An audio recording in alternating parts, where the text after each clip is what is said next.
Tonight is the first Thursday of the month, in case you didn't know that, and it's the Thursday where I do question and answer. So I have received one question already from a student, and I'll go with that first, and then I'll open it up to other people. If you guys are watching online and you want to comment right now, I'll get it. If you comment after the talk is done, I probably won't read that, so you got to bring it to me in class or something. And I'll give my standard question and answer disclaimer, which is that these are not the one answer. These answers are probably not written in stone anywhere. This is just my best answer for tonight that I have for you after 25 years of meditation and martial arts experience. And if you ask me in another 25 years, I'll give you a much better answer. But this is the best that you're going to get from me tonight. And your question can be about anything. It can be specifically about meditation. It can be about something else in life, and I'll tie it into meditation and in our practice and all that stuff. And the first one is kind of like one of those. It's like, how does this tie into meditation or practice? But the question is by Zelda. She wants to know, how do I deal with FOMO? And she's asking this question because, at least partly, because she was sick over the last week and she was actually supposed to take a test, and she was really excited about it. She was all ready for it. She would have absolutely destroyed the test. And she got terribly sick and could not do it. And she was even going to try to drag herself in to do it, but just could not make it and had terrible FOMO. And I had another student who was out because he was getting a surgery, and he was like telling me about how much he missed being in class that day of his surgery. Of course, he was also having a surgery, which sucks, but he was like, oh, I know that now the kids' class is going on and they're having fun and they're probably doing this and all that. And like, FOMO is real. And for those of you who are old like me and maybe have not heard FOMO before, it's fear of missing out. And it is a real force in society now, probably more than any other time in the past, because of social media and all the stuff that we see. And if we tweak it a little bit, like, FOMO's got this kind of nice connotation of like, gee, I wish I was there.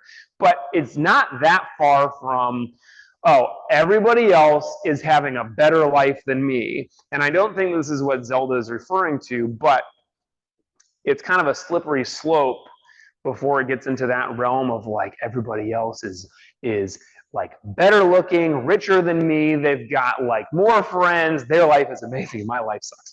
So that's something that we want to be able to deal with and let go of and avoid if possible. But FOMO, I'll talk a little bit more specifically about it, because there's always something exciting going on. And there's almost always something more exciting in your mind than what you're experiencing right now. A great example of this is one of the students in the last class asked me, well, 2 classes ago, he's like asking me about having a Zen experience while you're cleaning. Specifically, he was cleaning the bathrooms at work, and he was saying, I'm having a hard time being in the present and enjoying cleaning the bathroom. And part of the reason is, I mean, imagine if you were going from being tortured to cleaning the bathroom. You'd be like, wow, I love cleaning the bathroom. This is the best thing that I've done all day. But usually the cleaning the bathroom is the most torture that you're experiencing, and you really just wish you were doing something else. And it could be, I wish I was just done with this so that I can watch TV. It could be, I wish I was done with this so that I could get back to doing this other fun thing that I was doing, whatever. But everything's kind of relative. So at least this is the way that I'll deal with this question tonight. FOMO can be solved in one very simple way, which is focus so much on what you're doing and make it engaging, interesting, fun. And I promise you that it is even possible, if you get creative, that cleaning the bathroom can be fun. And it can certainly be a Zen experience where you're very much in the present. So one of the pieces of advice that I gave to him was, if you connect to your breathing, like you're connecting your breath to a specific movement, maybe as I'm, cleaning this direction, I'm inhaling. As I clean the other direction, I'm exhaling. And it doesn't have to look like wax on, wax off, but it does. That's great. Connecting to your breath is one great way. And in that connecting to the breath, it makes this moment feel very nice. Whether it feels exciting or not is kind of another thing, but it will for sure at least feel enjoyable, more enjoyable than if you're just focusing on how like I gotta get done with this fast. Usually if it's me cleaning the bathroom, I'm like trying to get through it as quickly as possible so that I can just be done. And whatever it is that we're doing that we're trying to get through quickly has a tendency to not be enjoyable. And of course, you're saying, like, well, that's why I'm trying to get through it quickly, is because it's already not enjoyable. But if you are just allowing yourself to sink into the moment, be totally present with whatever you're doing, you'll notice that every moment is perfect, beautiful, and it is even possible. I'm going to go way out on a limb here and say this. It's even possible that this other person that is doing this thing that you wish you were doing, this thing that you're FOMOing about, if they knew how present and how much you were just really allowing yourself to be relaxed and enjoy the moment of cleaning the bathroom, this person might be able to feel FOMO for cleaning the bathroom. And you might even have such a great experience cleaning someday that you start to think like, I can't wait to do that again. And then you'll have a sparkly, clean bathroom or whatever else it is. The point is, it's all relative. And if we can choose to truly be in this present moment, then it can make the other stuff that we're thinking about kind of just disappear from our mind, or at least it can make this feel more exciting or more enjoyable.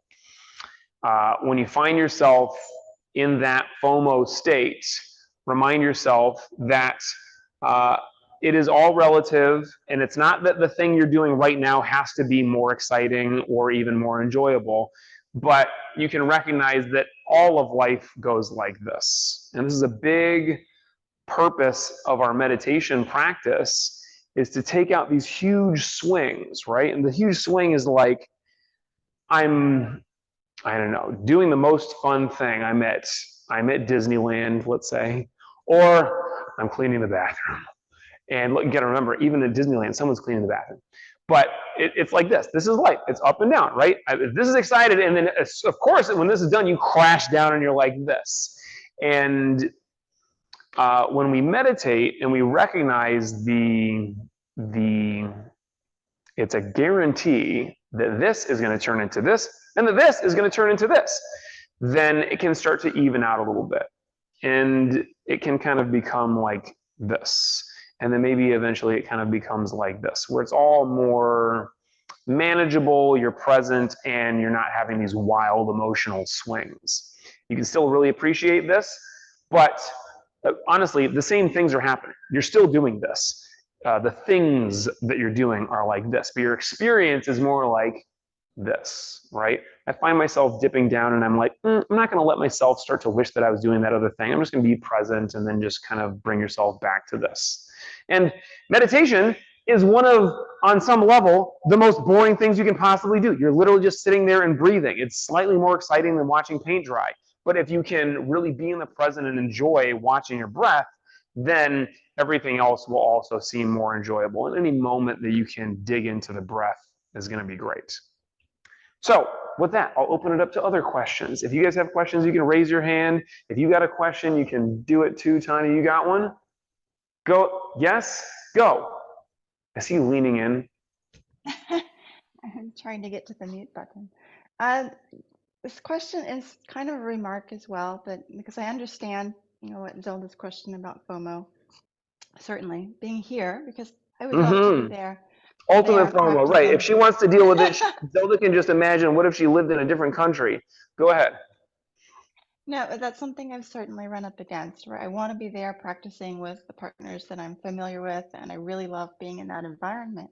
But now I'm here, and maybe for a while, so I'm having to face the fact that I've got to go, and if I want to work with people in person, I need to find other partners to work with. And that was something that I struggled with a lot, was how to approach that. I think that at first I had a hard time appreciating maybe what I had around me here because of how much I wanted to be there.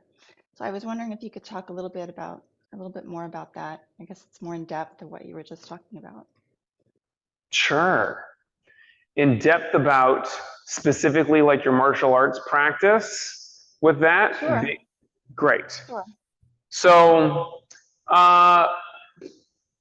I will say, for everybody who has come to the dojo and practice with us, and it's like, the greatest people in the world, including people in Paris, are here in the dojo. Like, it's just a wonderful group of people. And of course, when you go somewhere else, and basically for everybody who's been here for any length of time, I would say like a year or more, and they go off to practice somewhere else, the experience they usually have is something like what Tanya is describing, which is like, I wish it was like that.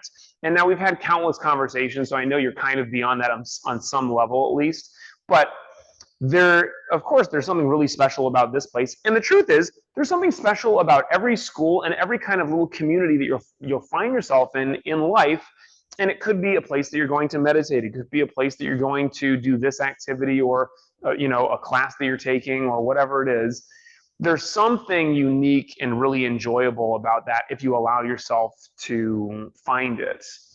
And of course, each group of people is going to be different. There's a different dynamic. People have different kind of energies and different attitudes. And of course, you will find some communities or groups of people that you might decide, like, this is not an energy that I want in my life. These people are way too intense in this way, or these people are way too this or way too that, or whatever. And you don't have to stay there. This is the nice thing about life, is being a human being with what at least amounts to or seems like free will. It's like you can get up and go whenever you want to. I remember I had this incredible eureka moment. What's that called? An epiphany? When I was sitting at dinner one night with somebody, and I wasn't having a terrible time, but I really did not really want to be there. And I was like, wait a minute, I can just get up and leave. I can say, sorry, I'm not feeling it tonight, and just get up and go.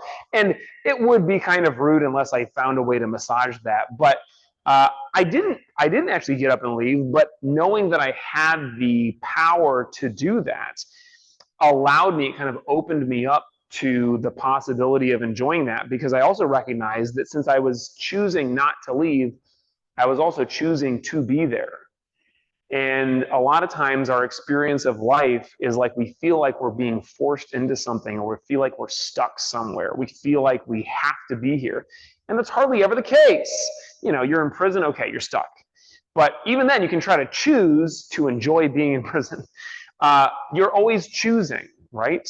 And that power of choice, even if it is kind of a shift in perception where I realize this is essentially something that I am choosing, that can allow you to kind of let go of that feeling of FOMO, or that feeling of, I wish it was like this, or I wish it was like that. And the truth is, in your martial arts practice, just like in lots of other things in life, it's very valuable to have different experiences. You can imagine that if you only had one teacher, like let's say that you go to school, you're in first grade, or I guess you start in preschool or whatever, and you have one teacher, and that person teaches you everything that they have to know, to teach. And it doesn't take you that long before you kind of get pretty much everything that person has to teach you. Now, of course, in a situation where you're surrounded with lots of other students, then you have things to learn from all of them. It's a very organic kind of, ever-changing and growing experience. But let's just take it to the extreme and say you only have one teacher and that's it, right? It's a very limiting experience. And it can be beautiful and wonderful, and you can learn so much. And that can even be like the teacher. You feel like this is my teacher, or my my guru or whatever, and for the rest of your life. But then you can go out and still get different experiences from people. And I've had this for sure. My Sifu is Sifu Brown, and I've got another amazing jiu-jitsu teacher in Hadra Machado. Master Machado is an incredible teacher, and I go to him. I've actually been practicing with him for longer than I've been practicing with Sifu Brown. But Sifu Brown's my first kind of like meditation teacher, martial arts teacher, and I feel like still everything I'm doing is kind of in that vein, right? But I'm learning things that I would have never learned by just staying in that one school. So here's an opportunity for you: is see the beautiful opportunity, the unique opportunity to go out and learn something else, whether it's an actual different technique, Or, and this could be in meditation, there are thousands of different ways of meditating, different meditation techniques or different things to focus on. Or it can just be that different kind of environment or that different feel of the class, that different energy. And there are, toxic environments out there that you want to avoid. But if you're in something where you feel like this is something that I can really pull from, then great, enjoy it in that way. And keep reminding yourself that it is essentially your choice. You might need to remind yourself of that when you're meditating. If it's your first time meditating, you might be sitting there thinking like, why did I do this to myself? I have to sit still and just breathe and do nothing else. I can't move and I can't daydream and I can't listen to music or whatever else. I don't know what you do outside. But it's going to feel kind of like I'm imprisoned, but really you can choose. You recognize, I mean, please don't just get up and walk out in the middle of meditation class, but you could. I wouldn't actually physically restrain you. You could get up and walk out and that would be the end of it. Now, the fact that you're choosing to be in meditation, and it's the same thing when you choose to meditate on your own at home. You're choosing to be there. And you could at any moment just stand up and stop meditating. And that is, unfortunately, what many people do all the time. When they start meditating, they're like, oh, this is way harder than I thought it was going to be. This is kind of unpleasant to have to sit here and focus my mind. I'm just going to give up right away. And then many people never come back to meditation after they do it the first time and they run into that little bit of difficulty. But this is one of the great opportunities in practicing meditation and in life, is we're constantly running into these challenges. And when we're faced with a challenge in martial arts, I love to say that this challenge is an opportunity. It feels like a bad thing, right? You're sitting there, to use a martial arts example, come on. So somebody throws a punch at me. It's a looping punch. And I go like, this is bad. It's only bad. That's all I can see before martial arts. And you guys, I don't know if you've practiced martial arts before, but this is kind of clearly a bad thing. Somebody's trying to punch me in the face. It's just bad. But martial arts teaches us to see that it's an opportunity. So when she punches me, here's the opportunity, right? I can duck and get to her back. And then, those of you guys that have practiced before, I can do all kinds of terrible things to her if I get to her back. But this is a different kind of mindset. It's seeing that this thing that is a difficulty or a challenge is something that I'm choosing. And if I'm choosing it, it makes me feel powerful. And from there, from that kind of mindset, I can spring into a lot of different types of action, or I can just, stay right where I am and feel really solid in that space. So in meditation, some of the greatest opportunities are going to be your greatest challenges. It'll be like this thought that just sticks. It keeps coming back. You let it go and it comes right back, and you let it go and it comes right back. And you've had this experience like getting a song stuck in your head. Maybe it's a song that you really like, but there's a limit to this. And if you just can't let it go and all day this thing keeps popping into your head, it starts to be your least favorite song. It starts to annoy the hell out of you. So that in and of itself is a great opportunity, because it is really going to be a challenge to let go of that song or to let go of that thought. And in that challenge, that's when we get stronger. If there's no challenge, there's no growth. So when you meditate tonight and you get that persistent thought, rather than trying to resist it and say, no, this is bad, I hate this thing, just accept it, bring it in, and recognize the opportunity that's there. Oh, I'm going to bring this in. I might even sit with it for a minute. And then when I accept it, it has no more power over me, right? I have power over it, or I have the power in that moment. And then I can choose to let it go whenever I'm ready. And then it'll probably show up again. And you remind yourself, I'm choosing to be here. I'm even choosing this thought, and then I'm choosing to let it go. And eventually, if you sit and you breathe and you just keep focusing on that, these thoughts will come slower and fewer, and then it will just kind of be a nice experience. Did you have a question? I missed it. I'm still not quite sure how to phrase this properly, so go for it. We'll figure it out. So I've been thinking about how sin is described very much as meditation practice about being here and now. And more about how do you incorporate that practice of being present with the here and now, and also being aware of like what's happening out more in the world and being that experience. Does that make sense? You mean out in the world that is in your surroundings, or like in other countries around the world? In other countries around the world.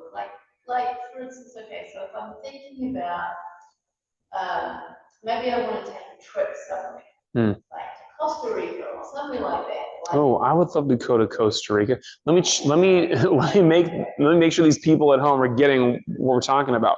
So Zen is generally an internal kind of experience, or maybe it's like the experience of your body in what you're doing right now.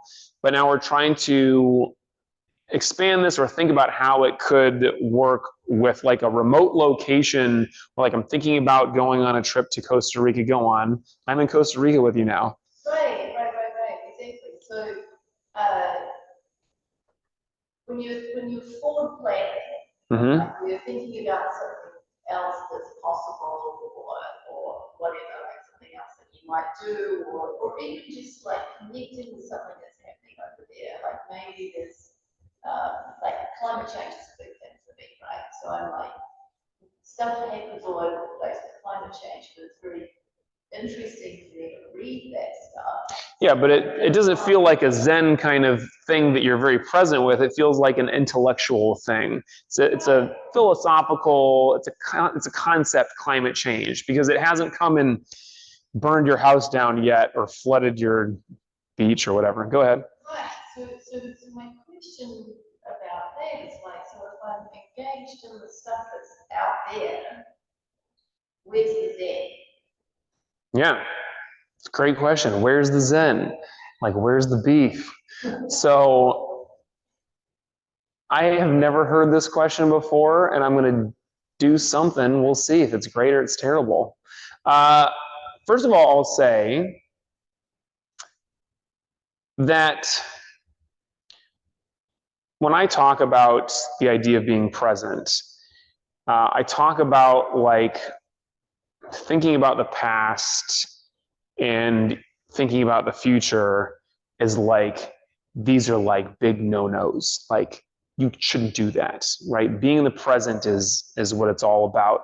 And I do believe that. And then there's the other side of it, which is like, if you are literally only just in the present and there's zero planning or zero learning from your mistakes in the past, that's its own problem. So I want to make it an important distinction here, which is that as human beings, we are messed up and unbalanced in this way that we're hardly ever doing what we're doing. We're almost always in the past thinking about how we messed something up and not even learning from it, just ruminating on it, stewing about the stupid thing that we did earlier.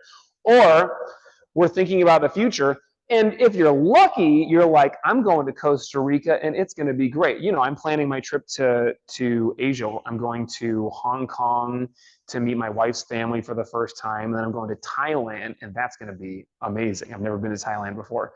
And I'm thinking about all the food that I'm going to be eating. I'm already on the beach in my mind. And that's, you know, if you're lucky, it's like that. If you're like most people, it's I'm worrying about, you know, what I have to do at work the next day or whatever else it is. I'm worried about this traffic that I'm about to be in. And to that end, it is very important to focus more on being in the present.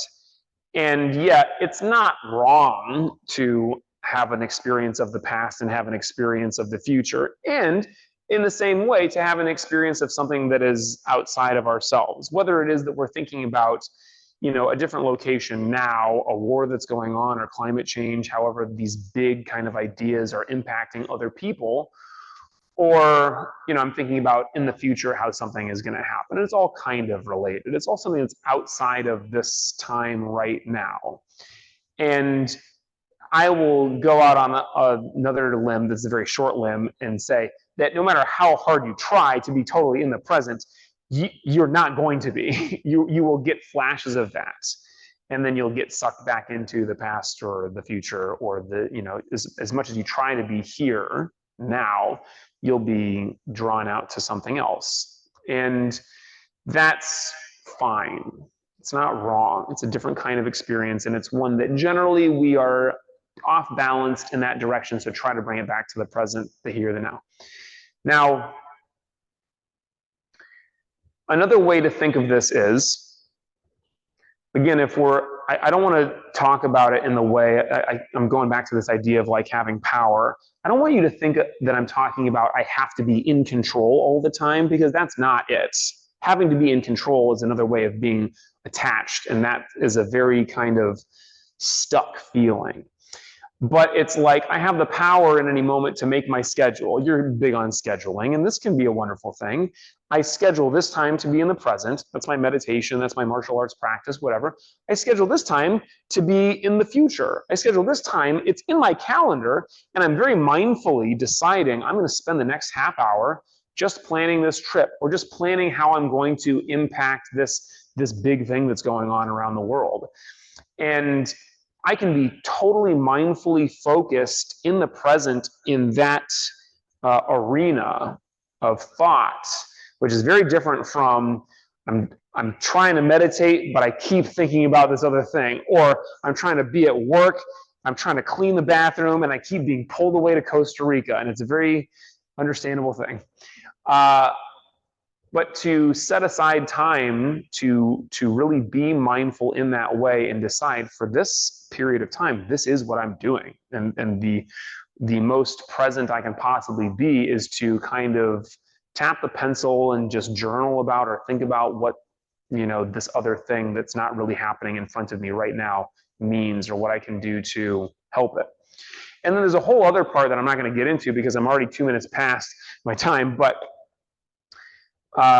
this element in our meditation practice of empathizing and really understanding what other people are going through is a lot easier with people who are in our lives that we interact with on a day-to-day basis. But we want to be able to extend that across the world to people that are in very different experiences, people who are getting bombed, who are, their houses are on fire because of climate change or whatever. There are plenty of terrible things that we can think of that we can empathize with people about. And though we have not likely had that exact same experience, we want to be able to feel. And sometimes you can set aside that time in your meditation, as we've done in the past. I'm, visualizing somebody, I'm imagining what they're going through, and I'm really allowing myself to feel that. And I think that in that way, we can kind of, traverse time and space. And I don't want to make it sound super woo-woo and hokey, like I'm, astral projecting, and a lot of people believe that. I don't personally believe that that's happening, but it's kind of similar to that. I'm able to actually just be over here, totally present with another person that's halfway across the world. And it's nice to be able to look at somebody's face like Tanya, who really is in a different place, and like have that kind of interaction. But it might just be somebody who you're imagining, you're making up, you're thinking like, what would a person in this situation be experiencing? What is that really like? And how can I make that a part of my experience? And then in that, we might decide to take some kind of action, whatever it is. I'm going to recycle more. I'm going to do this or do that. I'm going to donate to this cause. I'm going to move to this country and, really do it. Whatever you come up with is great, but really allowing yourself to connect in that way. It can happen through meditation. It can happen through just setting aside that time and being totally present with it. And, when we're being really in that moment by, thinking, I think it's going to be much more powerful if we're actually in the moment taking some kind of action. And that action can be anything that you think of, but there are so many things that we can do that really connect us in an impactful, positive, constructive way with something that's going on out there. And then if maybe your experience is, I feel like I keep getting pulled into this other thing that's happening because I feel bad about not doing something, do something. It doesn't mean that you have to move there. Maybe it means that. Tanya, moved to Paris and she's still alive, so it could happen. But it could be some kind of concrete act that you take. And in that moment, especially if it is physically around other people, but also if it's just a thing you're doing for other people, that really helps you to connect to your highest self. And I talk about this all the time. One of the best ways to get out of your little experience of yourself and life is to just do something that is for other people. And this is a great way to, expand yourself. And in that moment, I think it can be very zen, because you're letting go of the small self, the ego, that little experience of yourself, and you're huge. You are the entire world or the universe. You want to do something for aliens, you can do that too. Okay, so enough of that talk. Sit comfortably. I'll give some details about posture and different options here. So I always sit on my nifty meditation bench here, and I sit in Seiza. On those things, it's going to be more comfortable to sit that way, cross-legged. And your spine has got to be straight. So if we're slouching like this is going to be no good for meditation. It's going to cause you to fall asleep. It's going to cause you to be more in pain. So your shoulders roll back and relax. Generally, your shoulders are kind of over your hips. Your chin is parallel to the ground. Close eyes. So your eyes are slightly upturned to the point between your eyebrows, what we call the third eye. And when your eyes and body are positioned in this position, it is going to help you to associate with a higher consciousness, a raised consciousness. If your eyes are looking forward or down, that's kind of everyday consciousness or sleep consciousness, but the slightly raised eyes will help you to stay awake and raise the consciousness so you can focus on the breath and just totally be here in the present. The position of the hands is important. You don't want to have your hands sliding too far away from you, because that causes your shoulders to slouch. So just kind of have them sitting at your hips. The hands can be together or they can be separate, but we don't want them causing a slouch. From here, you're going to relax and watch the breath. Let go of all thoughts, worries, and cares. Be here now. So when your mind wanders, as it will, instead of trying to beat yourself up for that, just label the thought as thought. So there's no judgment, there's no self-judgment. And it doesn't matter if you have one thought or you go off on a whole train of thought. As soon as you recognize that you're thinking instead of focusing on the breath, just say the word in your mind, thought.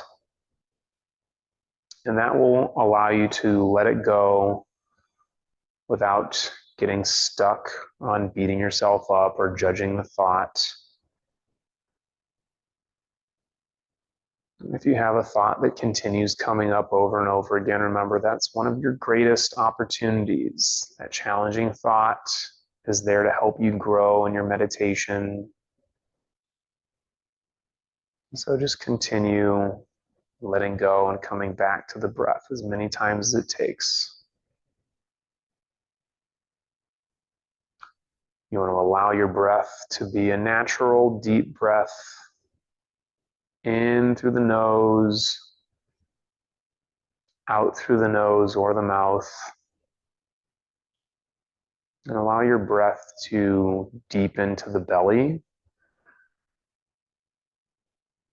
So the more relaxed and slow you breathe, the more it will start to come from the belly, and that will be a more satisfying breath, but a less jarring kind of breath.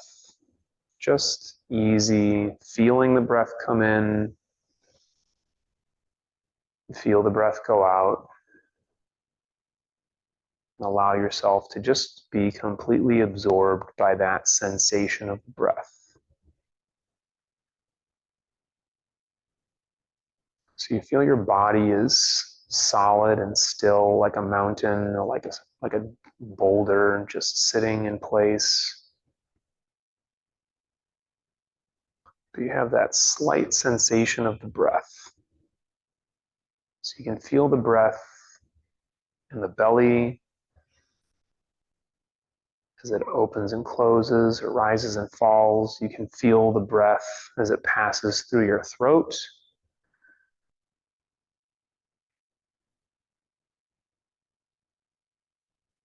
Or you can feel the breath as it comes in and out through the nose.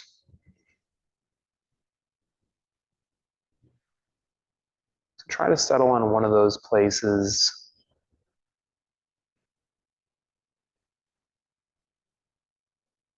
Your mind wanders or your body moves. Try to settle back into this position. Remember, this breath is the only time that you'll feel this breath. So be with it. Nothing else could be more exciting. We're not missing out on anything else. This breath, perfect.